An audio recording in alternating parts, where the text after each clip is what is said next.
Hey guys, welcome to The Boss Fighter, the show where we battle and defeat gaming's most iconic foes. And today we're going to be taking a look at Elden Ring, the Shadow of the Erdtree expansion.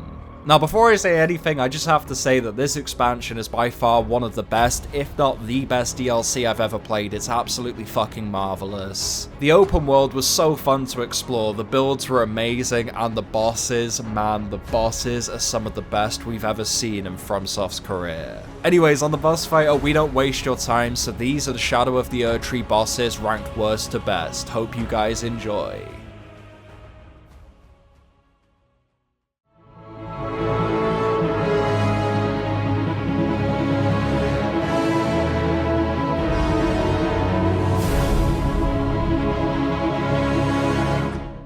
So coming in at last place, we have Commander Gaius. Now, Commander Gaius is honestly not as bad as people say, in my opinion. There's a lot of people online who really don't like this fight, and to be honest, I can kind of see it. If I thought this boss about the Mimic tier, I'd probably hate it just as much as you guys. But just to quickly get back to Commander Gaius, I just think this is a straight up poorly designed fight. I think the camera angles are really fucking bad. Like, for some reason, they don't do the Sekiro thing where the camera like zooms out in these kind of fights, which is really bizarre because it means the camera comes into contact with every single thing it touches and it gets stuck on it. So if it gets stuck in the ground, you're gonna fucking die. If it gets stuck in a tree, you're gonna die. If it gets stuck in the fucking boss, guess what? You're gonna die, and it fucking sucks. So yeah, I don't know, man. The boss is kind of lame, he has no interesting OSTs, his attack moveset is just not that fun to engage with, and the design is kind of lazy and embraces one of the worst boss designs in the entire game.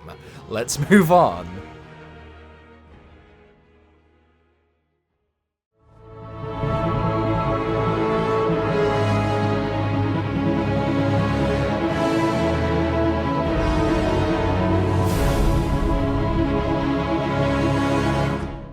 Okay, so coming in at number 11, we have the Putrescent Knight, and to be honest, I don't really have a lot to say about this boss. I think the aesthetics are interesting, the arena is kinda cool, definitely one of the better arenas in the DLC. The OST is kinda cool, but nothing too ambitious. But the boss just has this underwhelming quality about him. He doesn't really have that remembrance feel to the fight. It doesn't feel epic, it doesn't feel grandiose, it doesn't feel like a highlight of the game in terms of boss quality or even boss design. It just feels like kind of a crappy fight you'd find in the open world or something you'd forget about after you kill it. And that's definitely a theme you'll see with a lot of the bosses in this DLC. A lot of the bosses feel like crappy open world fights that are given remembrance titles. So I don't really know what else you want me to say. The Putrescent Knight is incredibly mid, and let's move on and stop wasting our time.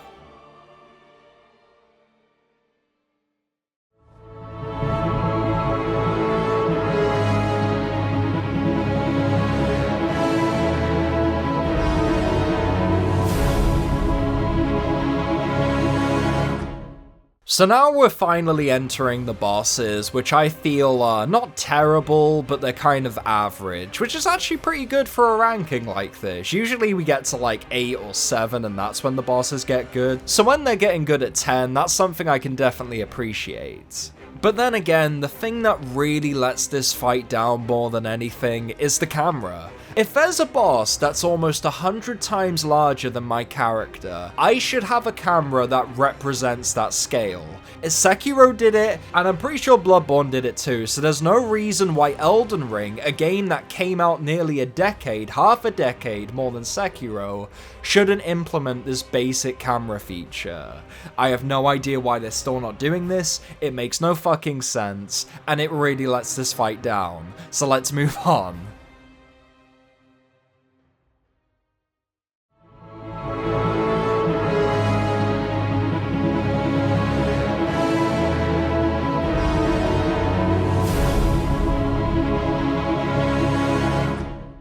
So Mita is the only boss in this DLC that I killed on my first try, and what do I have to say about that? Well, I'm actually extremely happy I got to have that experience. It gave me that power fantasy feel I like to have in these games. And the design is really cool of this boss. I love how it's this really fucked up cosmic horror boss design, and I think it looks really cool. Honestly, the reason this boss is so low is just because of how forgettable the encounter really is.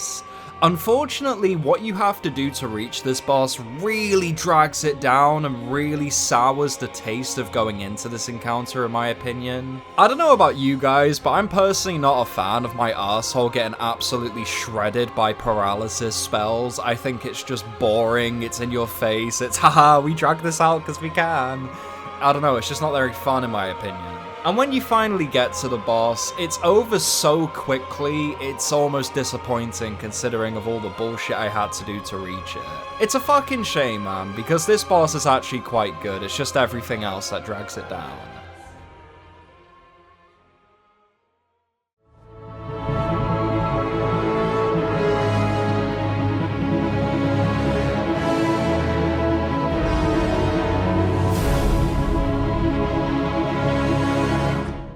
Okay, so this is essentially going to be my venom of the Shadow of the Erdtree ranking, because I didn't really like this boss that much. Now, don't get me wrong, objectively speaking, I think this is one of the better bosses in this DLC, but for what I'm looking for in a boss, this just isn't quite it. Now, to give Midra some credit, I honestly love the design of this boss here. I love how it's so reminiscent of Dark Souls 3 and that kind of combat approach. Like, this boss feels like a dance. It feels like you're flowing through the enemy's attacks and finding windows to attack with your own. I think the boss is incredibly fair. I think it's fun. I love the spectacle. I love the gore. I love how he rips his own fucking head off to fight me. It's all awesome stuff, man, and I love all of that. If they put this boss in one of the main areas, I think this would be easily in the top 5, but unfortunately all of the padding really drags this down, and I don't think it's worth it for the lackluster fight you get at the end. Now, don't get me wrong, I still love this fight and everything about it, but the second half of the list is much more memorable than the first in my opinion, and unfortunately Midra falls into that.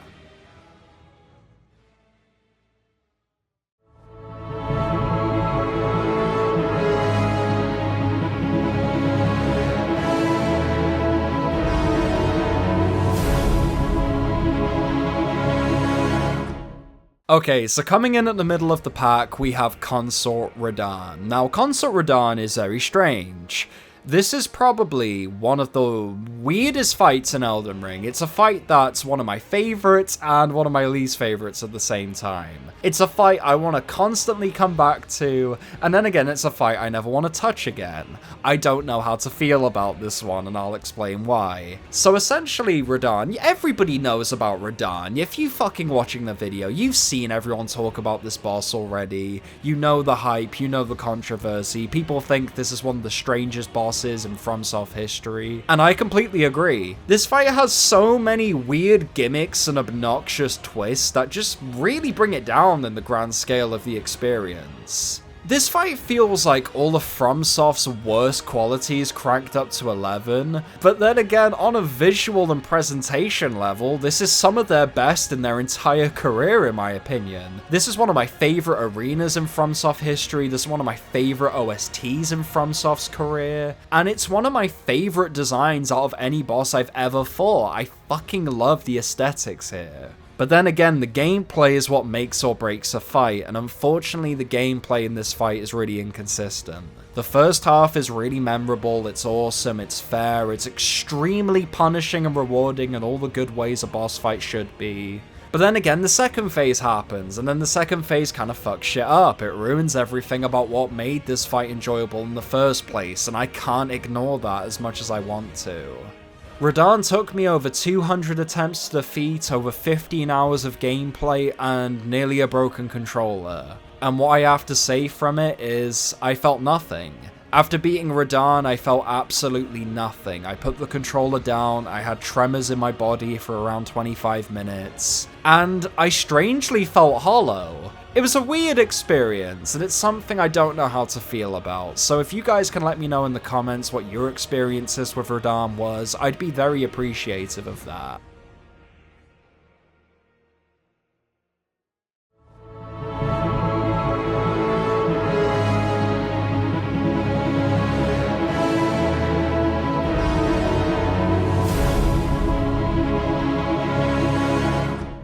Now, the Erdtree avatar is one of my favourite bosses in this DLC, strangely, and I'll explain why.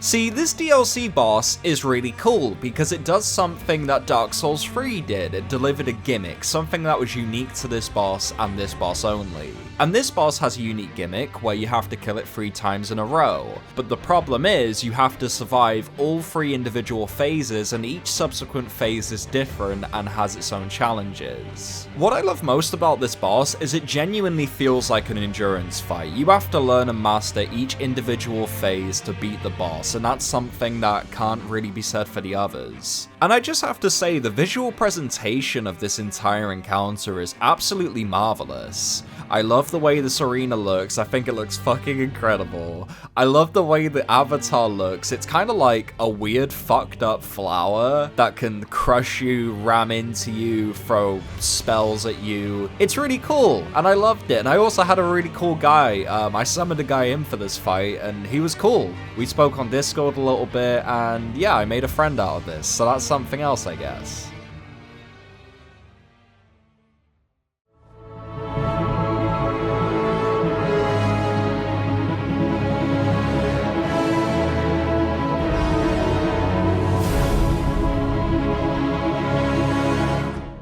Dude, if you knew how many times I tried to say this fucking girl's name, you'd laugh. Like, I cannot say Ralana. I don't know what it is. I'm looking at the name, and even still, I don't know how to say it. But essentially, this boss is the first major curveball you're gonna have in this DLC. I think it's appropriate saying this is the Godric of this DLC.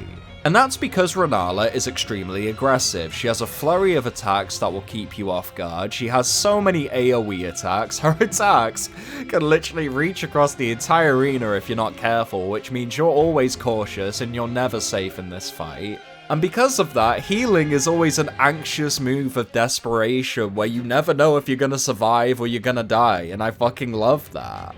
But unfortunately, what keeps Ralana this low in my opinion is this one move. This one move cost me a couple deaths, and while it was only a couple deaths, it's not a big deal. There's just an inherent cheapness about this move which brings this so low in my opinion. There's something about FromSoft boss design where they get really horny for these moves that just kill you instantly, and I get why they do it. They do it for the streamer bait moments where Kai Cenat and Synthetic Man fucking throw their controllers across the room. But then again, when it happens to me as a player, I just feel frustrated. It feels like one of those moves where it's hard for the sake of being hard, and I don't think that's good boss design.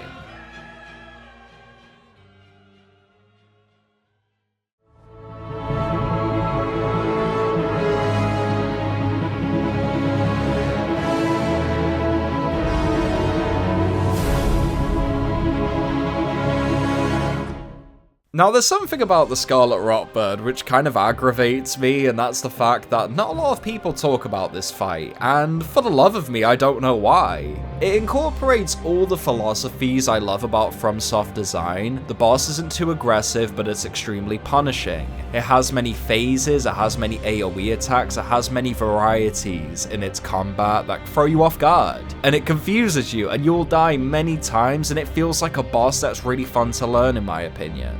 Honestly, I was really torn whether if Rennala should take this spot, but I had a little bit more fun fighting this boss. Because even with the Mimic tier, it was still really challenging. It would kill me in the Mimic tier constantly, we'd both die towards the end, but it just felt like a boss that was fun to learn. It wasn't obnoxious, it wasn't over the top, there wasn't hundreds of combos that killed me instantly, it was just a fun brawl with a boss that was challenging and it was enjoyable. I'm running out of things to say as you could tell, so let's just move on before I stutter silence.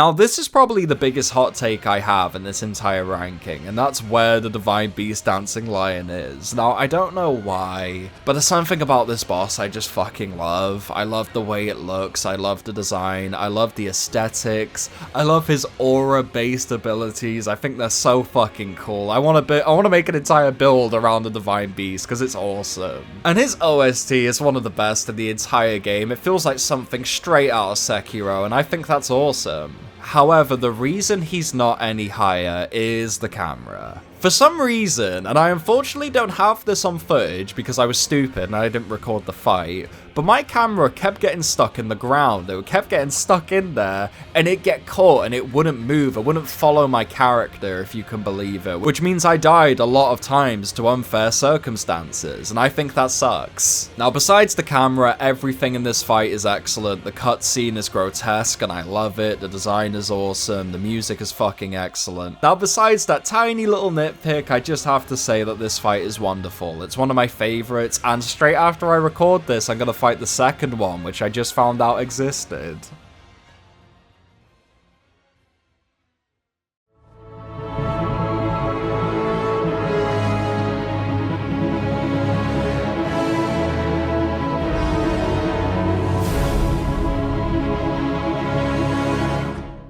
Okay, so up next we have Baal the Dread. Now, honestly, when I recorded this the first time, I had like 20 minutes of commentary just for this one fight, because there's endless things to talk about that are amazing.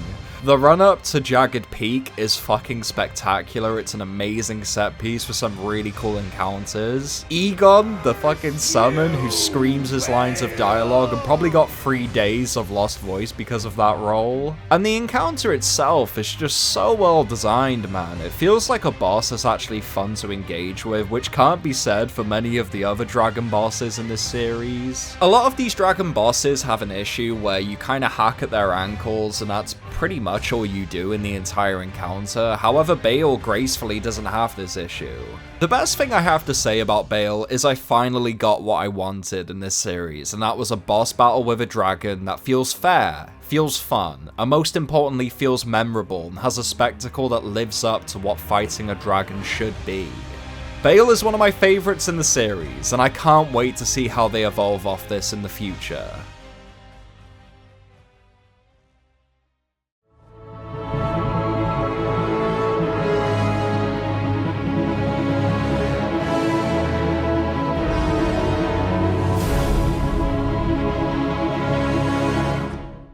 So last place, Mesmer the Impaler. You know him, I know him, you've seen him in the trailers and the marketing, you've seen the 18 inches of Mesmer, we've all seen this guy.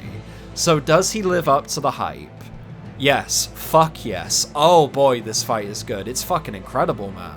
Mesmer strikes that perfect balance of being hard but fair.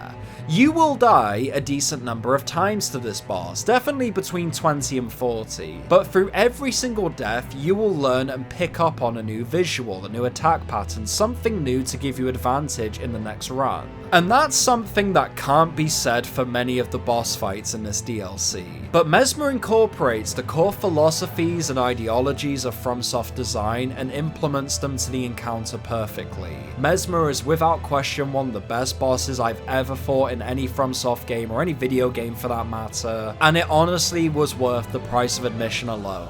I fucking love the Mesmer boss fight, it's one of the best I've fought, and I can't wait to fight him in New Game Plus, so maybe some of you guys can join me. It's getting pretty lonely in the lands between, you know?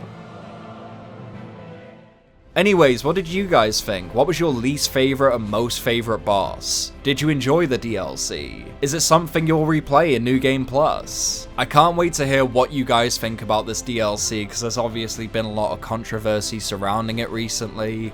A lot of people are mixed and divided on the overall experience of this expansion. However, I have another hot take I'd like to share with you. I prefer this expansion to the base game. I think this expansion takes everything I loved about Elden Ring and cranks it up to 10, which I know a lot of people can't relate to and a lot of people don't agree with, but that's my experience, and I'm very grateful for that. Don't forget to overcome and conquer life's greatest challenges, and I'll see you in the next video. Take care, guys.